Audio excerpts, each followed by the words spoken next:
시청자 여러분 안녕하십니까? 우리 지역에 힘이 되는 소식, BTV 뉴스 시작합니다. 최근 많은 전문가들이 떨어지고 있는 서울의 도시 경쟁력 문제를 지적하고 있습니다.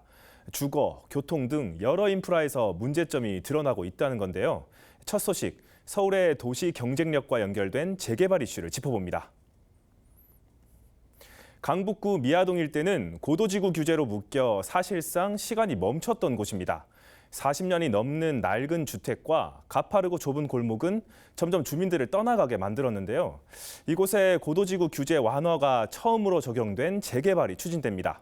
앵커 리포트입니다. 얼핏 보기에도 상당히 가파른 언덕. 좁디 좁은 골목으론 소방차도 진입이 불가능합니다. 강북구 미아동 일대인 이곳은 고도 제한으로 40년 넘게 개발이 멈춰선 곳입니다. 선거 때마다 이슈가 재개발 이슈였어요. 지나온 지방선거 됐든 국회의원선거 됐든 대통령선거 됐든 6대조 다 이게 재개발 이슈 됐지만 한 번도 성공한 적이 없었어요. 특히 주민들은 바로 건너편 대단지 아파트를 보며 박탈감을 느끼기도 했습니다.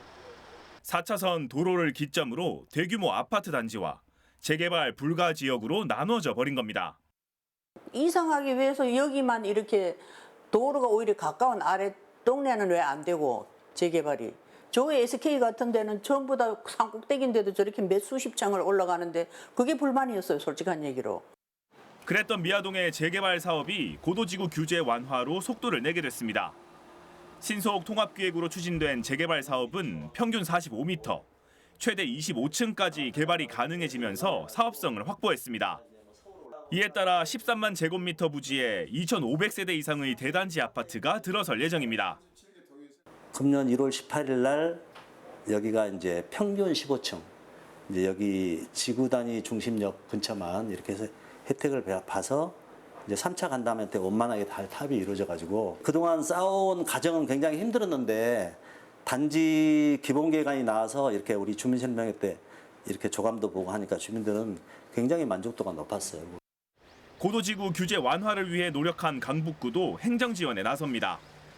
특히 규제 완화의 첫 사례라는 점을 주목했습니다. 이후 진행될 여러 재개발의 방향을 결정할 수 있는 선도사업 역할을 할 수 있기 때문입니다. 지하철역 근방엔 25층부터 올라갈 수 있을 거예요.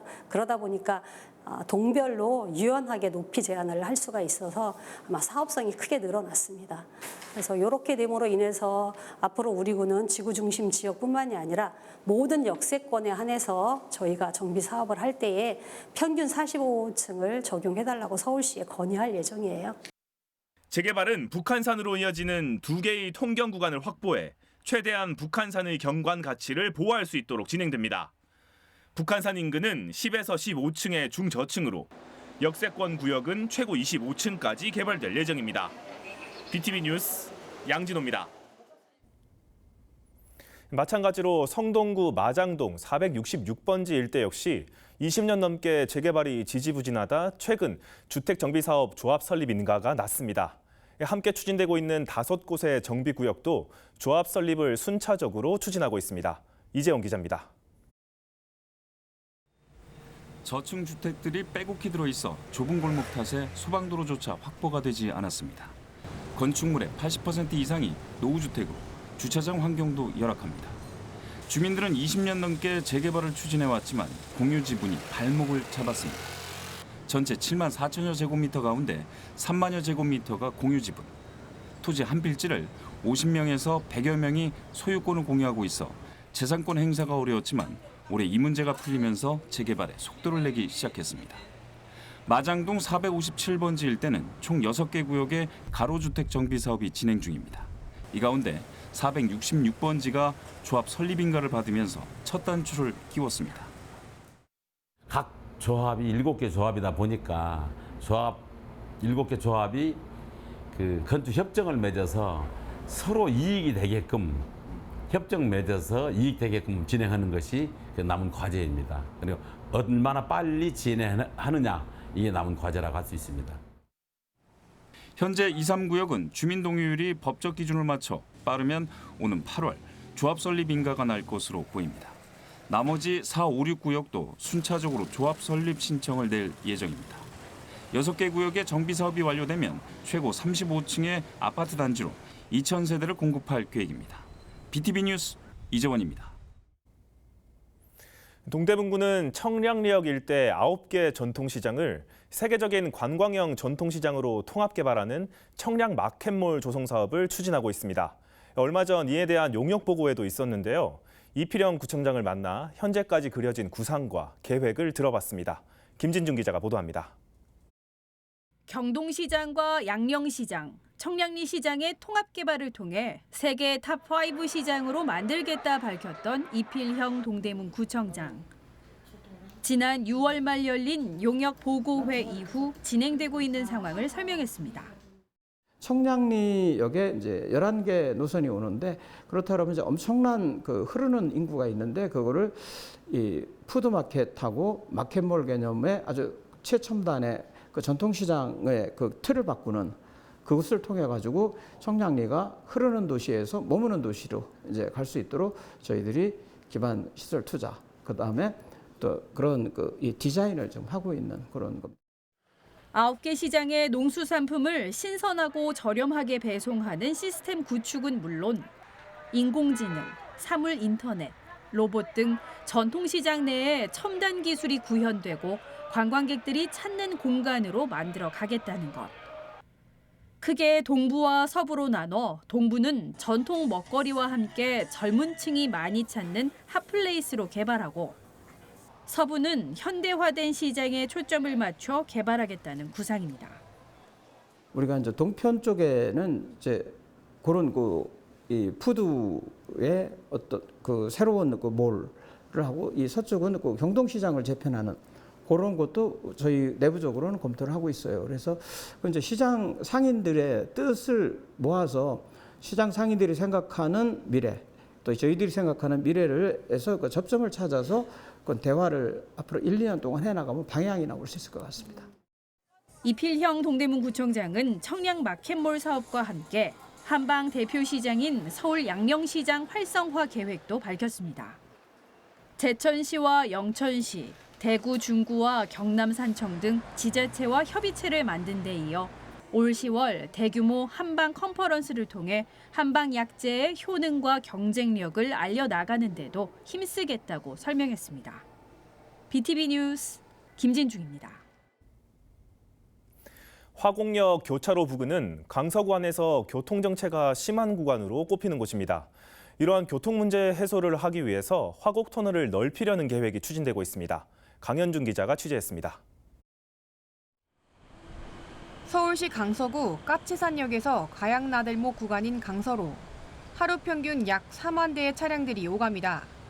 통행 속도가 가장 느린 곳은 화곡 고가사거리에서 화곡역 교차로까지. 통행 속도가 평균 시간당 22km도 되지 않을 정도로 교통정체가 이어지는 구간입니다. 외로운 차들이 사거리까지 막혀요. 신호가 항상 길어서 차들이 여기가 이 정지선을 못 지키고 항상 늘어서 있어요. 확장에 대한 건 바람이 있습니다. 덜 하죠. 아무리 부담이 덜 가겠죠. 잇따르는 교통정체 원인 중 하나는 바로 화곡터널의 도로폭. 준공된 지 40여 년 가량이 지난 시점 왕복 4차로가 현재 교통량 대비 비좁기 때문입니다. 터널 옆엔 여러 주택이 있어 새로운 터널을 뚫는 것은 불가능한 상황. 새로운 터널보단 폭을 넓히자는 주민들의 목소리가 나오고 있습니다. 매우 느린 이유 중에 하나가요. 화곡 터널이 비좁기 때문입니다. 화곡 터널 같은 경우에는 1980년대 기술로 건설이 됐고요. 4차로에 불과하고 현재까지 확보 공사가 이루어지지 않았죠. 그러니 인근 도로 역시 비좁고요. 출퇴근 시간마다 이게 상습적으로 정체가 발생할 수밖에 없는 구조적인 문제입니다. 화곡 터널을 기존의 왕복 4차로에서 왕복 6차로로 확대하는 계획입니다. 관건은 화곡 터널을 어떻게 확장할 수 있느냐는 겁니다. 화곡 터널 부근은 차량 통행이 많아 현실적으로 터널 자체를 폐쇄하고 확장 공사를 진행하긴 어려운 실정이기 때문입니다. 이제 기본계획 용역이 나오면 구체적인 예산 등도 저희가 좀 추계를 할 수 있을 것이라고 보고요. 그리고 그 결과를 받아들고 서울시와 협의를 해 나갈 계획입니다. 그런데 이런 화곡 터널과 같이 굉장히 좀 낡은 터널들, 그래서 확복 공사가 필요한 터널들이 저희 강서 지역 이외에도 서울시에 6개 정도가 존재하고 있습니다. 그래서 그 해당 지역 의원들과 함께 좀 연대를 해서 각각 지역에 그 터널들 확복 공사하는 그런 계획도 좀 검토를 하고 있습니다. BTV 뉴스 강현준입니다.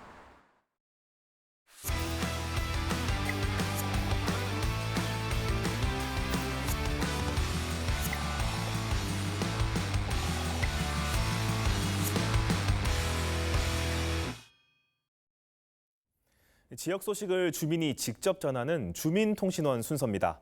조깅을 하면서 동시에 쓰레기를 줍는 줍깅 들어보셨을 텐데요. 줍깅에서 가장 많이 줍게 되는 쓰레기 중 하나가 바로 담배꽁초입니다. 강서구에서는 주민자치 지역 특화 사업으로 담배꽁초 없는 깨끗하고 쾌적한 동네를 만들고 있다고 하는데요. 강서구 담당하는 박현주 통신원과 이야기 나눠보겠습니다. 박현주 통신원 나와 계십니까? 네, 반갑습니다. 네, 반갑습니다. 주민 특화 사업 담배꽁초 없는 서울 강서는 어떤 사업인가요? 네, 방화이동 주민자치회와 주민센터가 협력하여 지역 단체와 주민들이 함께 담배꽁초를 줍는 캠페인인데요. 2024년 4월부터 11월까지 8개월 동안 진행을 합니다. 매월 150명을 목표로 캠페인을 홍보하고 있는데요. 매월 새로운 단체와 협력하여 담배꽁초 줍기 행사를 기획하고 있습니다. 네, 이 캠페인 관련해서 6월 발대식 현장을 다녀오셨다고요?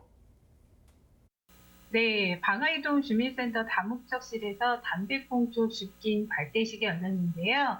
진교구청장, 강서양천 환경운동연합, 방화11 종합사회복지관, 장애인단체, 그리고 통치내, 지역 주민 등 150여 명이 참석을 했습니다.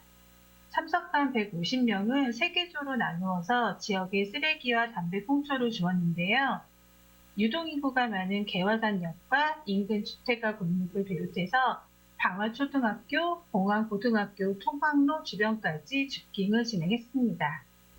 네, 이날 많은 사람들이 참여를 했는데 이날 모은 담배꽁초는 어떻게 처리가 됐습니까? 네, 개인이 준 담배꽁초는 본인 이름을 적어서 실적 관리를 해주고 있는데요. 우수 실적자는 연말에 표창을 할 예정이라고 합니다. 네, 그럼 앞으로 향후 활동 계획을 말씀해 주시겠습니까?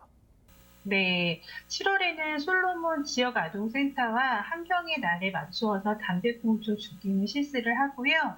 8월에는 방화이동 주민자치위원들이 중심이 되어서 활동을 할 예정입니다. 매월 새로운 단체와 협력하여 수집한 담배꽁초는 강서구청에 전시를 계획하고 있는데요. 참여자들은 담배꽁초 줍기 활동을 통해 다른 지역으로 확산되기를 기대하고 있습니다. 네, 강서의 선한 영향력이 확산돼서 담배꽁초 없는 깨끗하고 건강한 서울이 되길 응원합니다. 취재하느라 고생 많으셨습니다. 네, 감사합니다. 네, 강서구 박현주 주민통신원이었습니다.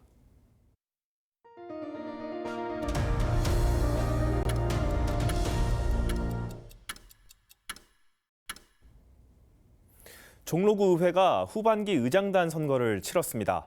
국민의힘 소속 2명의 의원이 의장 후보로 등록했고 민주당에서도 의장 후보를 내면서 1, 2차 선거는 부결, 결국 결선까지 투표가 이어졌습니다. 강혜진 기자입니다.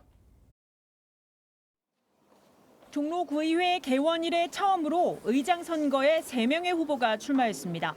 국민의힘에서 라도균 의원과 이강규 의원이 의장 후보로 등록하고 더불어민주당에선 김종보 의원이 출마했습니다. 임시회 개회와 동시에 의장 선거 직전 민주당에서 정회를 요청합니다. 선거 전 의장단과 상임위원장 조율이 사전에 없었다며 민주당 의원이 제기한 겁니다. 투표 결과 국민의힘 라도균 의원이 4표, 이광규 의원 3표, 민주당 김종보 의원 4표로 1차 의장 선거는 과반을 넘지 못해 부결됐습니다. 이후 2차 투표에선 라도균 의원이 5표, 이광규 의원 2표, 김종보 의원 3표, 기권 1표로 라도균 의원과 김종보 의원이 결선 투표에 올랐습니다. 그 결과 라도균 의원이 6표, 김종보 의원이 5표를 얻어 후반기 의장에 라도균 의장이 전반기에 이어 다시 당선됐습니다. 참 재밌죠. 9대 들어서 제가 의장 선거만 4번을 했습니다. 아마 앞으로도 없을 겁니다. 그런 사례가 2번 다시는 이루어져서는 안 되겠습니다. 그러한 책임은 전적으로 제가 먼저 지겠습니다.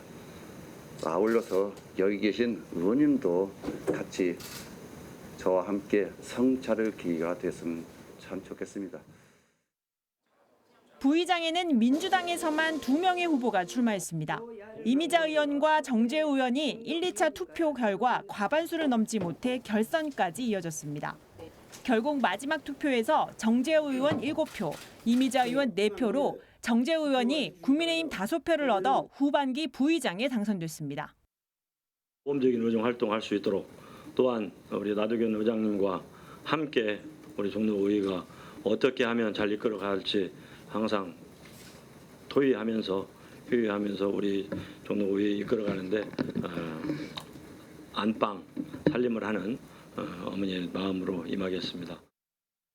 종로구의회는 민주당 측이 예상치 못한 후반기 의장 후보를 내면서 종로구의회 의장 선거는 1, 2차 투표에 이어 결선까지 가는 초접전 양상을 보였습니다. BTV 뉴스 강혜진입니다. 지난 2023년 서울시는 잠실 스포츠 마이스 복합 개발 사업의 일환으로 기존 잠실 야구장에 돔구장을 새로 짓겠다는 계획을 밝힌 바 있습니다. 공사가 진행되는 약 5년의 기간 동안 야구장 운영이 문제가 됐는데요.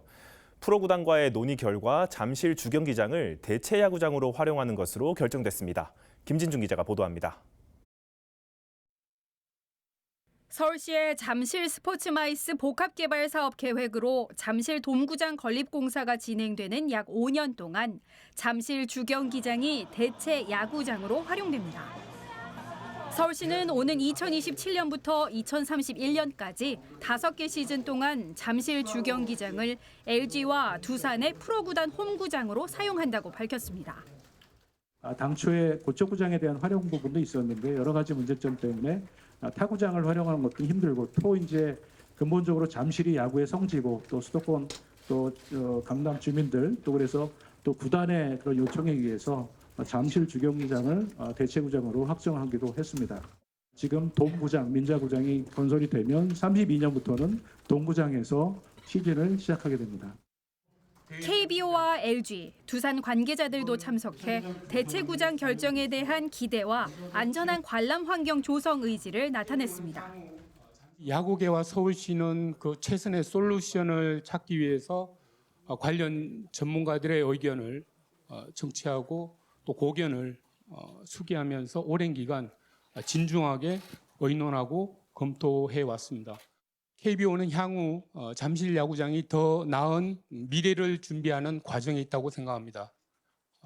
저희 KBO는 서울 시민과 야구 팬들이 안전하고 쾌적한 야구 관람 환경이 조성될 수 있도록 서울시는 올 연말까지 잠실 돔구장 민자 사업 협약을 완료하고 2032년 3월 개장을 목표로 공사를 진행합니다. 대체 야구장은 2027년 3월 개장을 목표로 내년 초 설계에 들어갑니다. 잠실 주경기장의 축구장과 육상 트랙은 KBO 매뉴얼에 맞춰 프로야구 필드로 교체됩니다. 야구장 더그아웃과 선수 지원 공간은 리모델링을 진행합니다. 좌석 규모는 일단 1, 2층에 총 18,000석 규모로 조성합니다. 향후 모니터링을 통해 3층 관람석을 개방하면 3만 석 이상 조성이 가능합니다. 서울시는 당장 3만 석 조성이 어려운 이유로 안전을 꼽았습니다. 돔구장 민자 사업 공사가 진행되는 동안 주경기장 동측과 서측 통로만 이용이 가능해 인파 관리 상황을 살펴보고 향후 공사 진척에 따라 추가 통로를 확보해 안전 관리 운영에 들어가겠다고 설명했습니다. 서울시는 대체 야구장 조성에 필요한 약 3,400억 원의 예산은 서울시와 민자 사업자가 선투자하는 방식으로 추진된다며 앞으로 대체 야구장 사업 광고료 조정과 양 구단과의 협의를 통해 보전 방법을 정할 것이라고 밝혔습니다. BTV 뉴스 김진중입니다. 도봉구 방학동에는 작은 도서관으로 지정된 숲속에라는 공간이 있습니다. 2013년 서울시 마을공동체 공모에 선정된 후 주민들이 스스로 운영하는 열린 공간으로 새롭게 단장됐던 곳인데요. 그런데 올해 갑작스럽게 폐관 소식이 전해졌습니다. 보도에 강혜진 기자입니다. 도봉구 방학동에 자리한 숲속입니다. 지난 2011년 쓰러져 가던 무허가 집을 주민들이 리모델링해 작은 소모임 공간으로 운영하다 2013년 서울시 마을공동체 공모 사업에 선정됐습니다. 당시 서울시 예산 16억 원을 지원받아 새롭게 주민 커뮤니티 공간이 됐고 건물은 구청이 소유하게 됐습니다. 그동안 주민들이 자원봉사를 통해 인근 아이들의 방과 후 수업을 지도하고 숲에서 뛰어놀며 생태 체험을 하는 마을 교육시설로 운영하고 있습니다. 저희가 이 공간을 처음에 만들었을 때 생태적인 삶, 생태적인 걸 모토로 했기 때문에 저희가 교사 모집해 이제 활동가, 자원활동가를 모집해서 생태 프로그램을 교육을 시켰었거든요. 생태강사요. 네, 그래서 그거 하면서 염색이라든지 직근공이라든지 자연물로 할 수 있는 여러 것들을 가리키고 배웠고 저도 그걸 배워서 지금까지 활용을 하고 있는 거고요. 그런데 최근 숲속에가 폐관 위기에 처했습니다. 지난 2022년부터 3년간 기존 운영진과 마을 봉사자들이 위탁해 운영하고 있는데 도봉환경교육센터 이전 부지로 거론되면서 운영 중단 상황에 이른 겁니다. 봉사자들은 사전 예고는 물론 대체 부지 논의도 없이 일방적인 행정에 분통을 터뜨립니다. 일단 통보부터 없었어요. 다른 데를 통해서 숲속에를 없애나? 이렇게 얘기를 저희가 들었기 때문에 통보 자체도 없었다라는 것은 주민들을 무시하는 거고 여기 현재 운영하고 있는 사람들을 무시하는 거고 이곳을 이용하는 사람들을 무시하는 행동이기 때문에 그거는 도저히 있을 수 없는 일이에요. 도봉구는 환경교육센터 이전이 거론된 이유로 숲속에가 운영하는 생태교육 프로그램이 중복되고 있다고 설명합니다. 그러면서 올해 연말까지 숲속에 위탁 계약이 끝난다며 재계약 의사가 없다는 입장을 밝혔습니다. 이제 주민 커뮤니티 시설 관련해서 그 공공시설 운영 전반 효율성 높이고 기능과 이제 공간을 재편할 과정에서 이제 환경센터가 이제 숲속의 공간으로 가게 됐는데 이제 그게 그 추진이 되게 되면은 위탁 관계는 이제 종료가 되는 거죠. 그렇게 하려고 이제 추진 중이니까요. 이제 뭐 이제 그 반대하는 주민들 같은 경우는 저희가 이해나 뭐 철저하는 과정들을 계속 해 나가야죠 뭐. 지난해 도봉구 숲속에를 이용한 주민은 평균 18,000여 명입니다. 아이들이 자유롭게 뛰어놀고 어른들은 취미 생활과 동시에 봉사도 하는 열린 공간이 된 지 13년째. 주민들은 숲속에를 지키겠다는 서명과 함께 운영비 마련을 위해 봉사활동을 이어가고 있습니다. BTV 뉴스 강혜진입니다. 저희가 준비한 소식은 여기까지입니다. 다음 시간에도 언제나 지역에 힘이 되는 소식과 함께 찾아뵙겠습니다. 시청해주신 여러분 고맙습니다.